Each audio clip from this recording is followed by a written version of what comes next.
Assalamualaikum warahmatullahi wabarakatuh. Di sini kami akan menjelaskan algoritma izin receiver pada MPI. Sebelumnya saya akan menjelaskan apa itu vision receiver. Jadi, vision receiver adalah metode menyandikan teks alfabet dengan menggunakan deretan sandi sesar berdasarkan huruf-huruf pada kata kunci, sehingga sandi ini tidak begitu rentan terhadap metode pemecahan. Kita misalkan jika message 0 lalu tambahkan key-nya, misalkan ya key adalah B dan message adalah A, sehingga A plus B bernilai 0 plus 2, jadi hasil dari enkripsinya adalah C. Lalu bagaimana misalkan dijumlahkan dengan nilai yang lebih dari huruf abjadnya? Nah, kita misalkan message-nya adalah Y dan key-nya adalah Z. Nantinya akan dikurangi dengan 26 atau seluruh abjad yang ada. Selanjutnya kita masuk pada char visioner. Pertama kita buat fungsi enkripsinya yaitu message plus k key min 96. Lalu mengapa dikurangi dengan 96? Karena nilai A nantinya akan diubah menjadi integer, bukan bernilai 0. Sehingga sama saja misalkan nantinya nilainya melebihi abjad, maka akan dikurang dengan 26. Namun jika tidak lebih dari 26, maka hanya perlu dijumlahkan saja. Selanjutnya kita masuk pada int main. Pertama kita masuk pada MPI-nya. Selanjutnya kita inisialisasikan nilai A dan juga B. Setelah itu kita tentukan range dan juga size-nya. Setelah itu kita akan membuat variabelnya, yaitu berfungsi sebagai penyimpanannya. Selanjutnya kita masuk pada prosesnya. Untuk proses harus dilakukan sebanyak lebih dari 4. Misalkan kurang dari 4, maka akan di-abort. Setelah itu kita masuk pada algoritma rank sama dengan 0. Di algoritma ini kita perlu inputkan message dan key-nya. Setelah itu algoritma tersebut akan mengirimkan message dan juga key ke masing-masing proses secara satu persatu karakternya. Setelah itu akan diproses enkripsinya. Setelah selesai enkripsinya, nanti akan dikirim kembali ke rank sama dengan 0 dan akan menampilkan pesan yang telah dienkripsi tadi.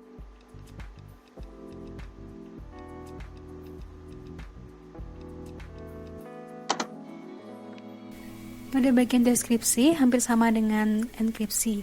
Jadi di sini message dikurangi key tapi plus 96. Kenapa di sini 65? Karena integer A dalam komputer itu bukan 0, melainkan 65.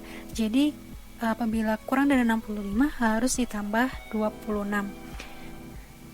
Apabila lebih tetap message kurangi K plus 96. Kemudian untuk bagian MPI-nya hampir sama dengan enkripsinya. Maka kita inisialisasi terlebih dahulu, kemudian cari range dan size-nya. Setelah itu ada variabel untuk menyimpan hasil message-nya dan key. Kemudian apabila range 0, kita masukkan pesan yang sudah dienkripsi.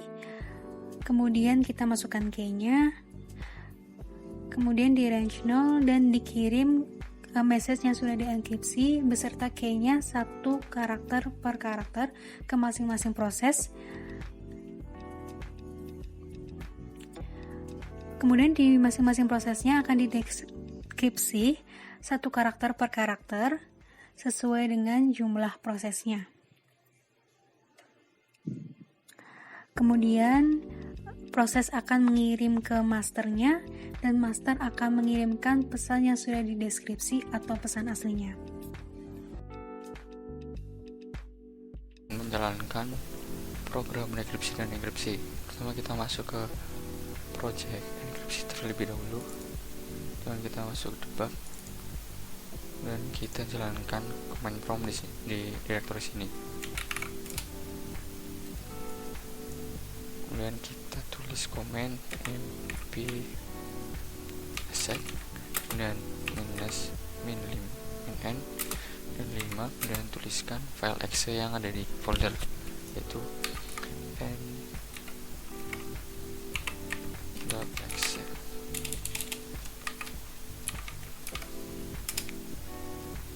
Ini keluar hasilnya.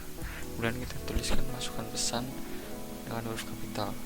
Misalnya kita tuliskan komputasi paralel, masukkan kunci huruf kecil itu KTP. Nah, pesan setelah di enkripsi adalah seperti ini: Picao Jalme JKC UBPF. Dan kita jalankan yang file project decrypt dan kita masuk debug dan kita jalankan cmd di sini.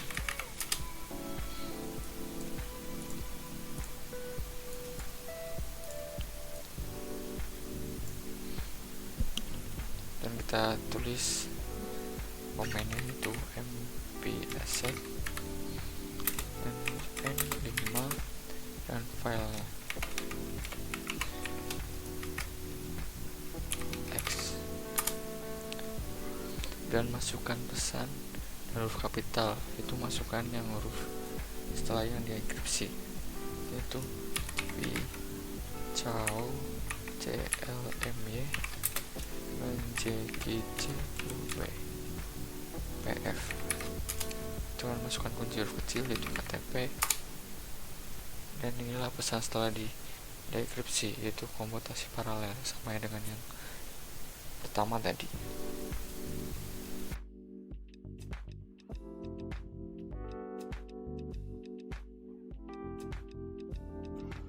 Pada video kali ini kami akan menjelaskan mengenai algoritma binary search tree dengan menggunakan MPI.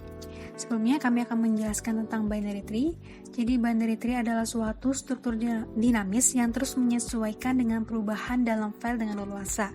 Binary tree terbentuk dari sebuah pohon struktur data di mana setiap simbolnya memiliki paling banyak 2 anak, yaitu kiri dan kanan. Penggunaan binary search tree ini adalah untuk mencari data yang diinginkan dalam struktur data berupa binary tree. Untuk membuat project MPI, sebelumnya kita membuat project yang diberi nama binary search, di mana di dalamnya terdapat file binary search.cpp, stdavx.h, stdav.cpp, dan targetver.h. Di file binary search sendiri, kita akan mengincludekan stdavx.h, mpi.h, stdio.h, dan stdlib.h. Kemudian pada algoritma ini kita akan mendefine ID sama ID 0, kemudian define h1, define left 2, define right 3, dan define rows 2000.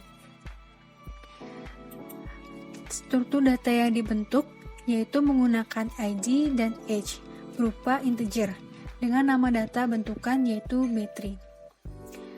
Dalam tree terdapat pembagian cabang kanan dan cabang kiri yang digunakan dengan prosedur locate dengan memasukkan integer index, integer node array, dan B-tree node. Prosedur locate ini berfungsi untuk membagi data termasuk cabang kanan atau kiri dengan menggunakan indeks yang didapat yang dimasukkan ke dalam tree. Dalam program ini, array tree yang digunakan hanya sebanyak 100 baris dan 4 kolom, dan array tersebut berisi ID left dan right. Fungsi ini menunjukkan bahwa ID memiliki pasangan H dan letak dari node tersebut apakah node berada di sebelah kanan atau di kiri. Kemudian fungsi yang selanjutnya, di sini ada fungsi insert node. Fungsi insert node ini bisa menentukan apakah node H dan indeks tersebut termasuk dalam cabang kanan atau cabang kiri dengan masukkan integer root, B-tree node, kemudian integer index, dan integer node array. Kemudian ada fungsi create tree, yaitu dengan masukkan integer size dan integer node array.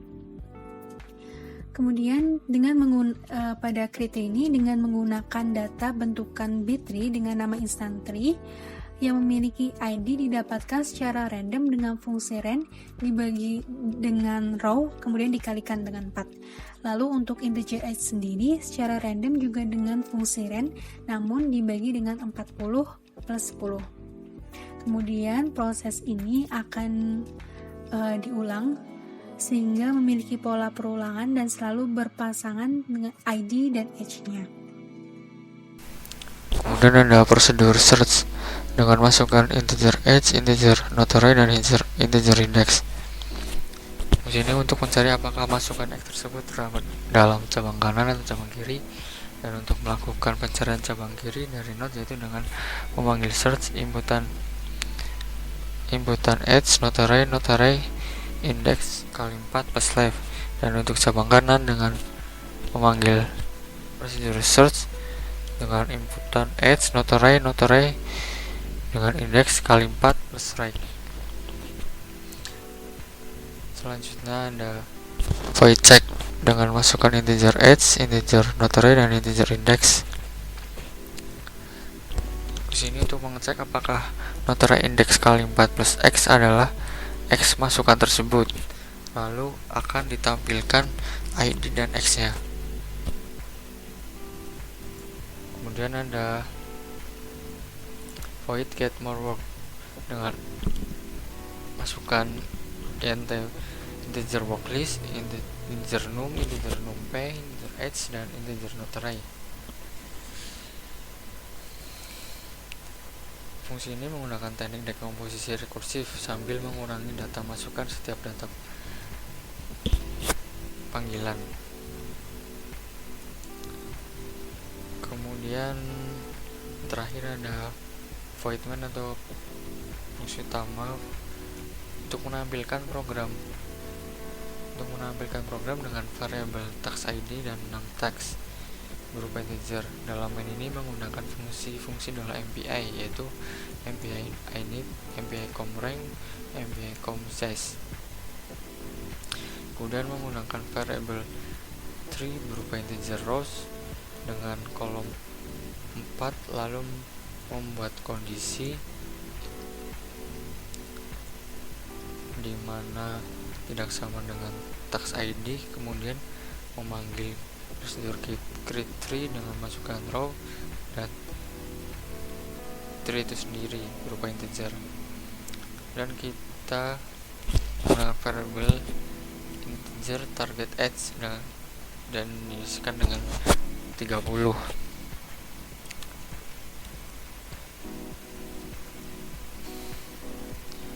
Kemudian dalam MPI word case adalah proses yang dimana setiap proses menerima data tree yang sama. Selanjutnya ada kondisi jika tidak sama dengan ID, dan int work sama dengan 1, dan worklist 0 sama dengan 0. Kemudian memanggil get more work dengan masukkan worklist and work, num text, target text dan tree itu sendiri. Kemudian int begin node dan memanggil fungsi-fungsi dalam MPI. Dan MPI scatter akan digunakan untuk membagi partisi dari node yang disesuaikan dengan proses yang diinisialisasi. Kemudian masing-masing proses akan menjalankan search sehingga hasil akan langsung ditampilkan atau di-outputkan. Dan kita jalankan programnya, debug, kemudian start without debugging.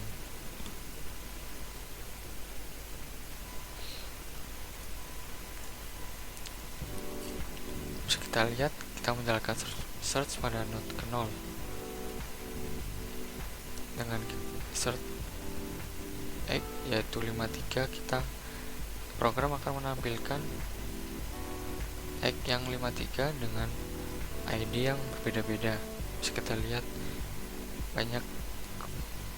Kemudian di bawah ada waktu eksekusi yaitu 0,01 dengan num text 1 dan tax ID 0.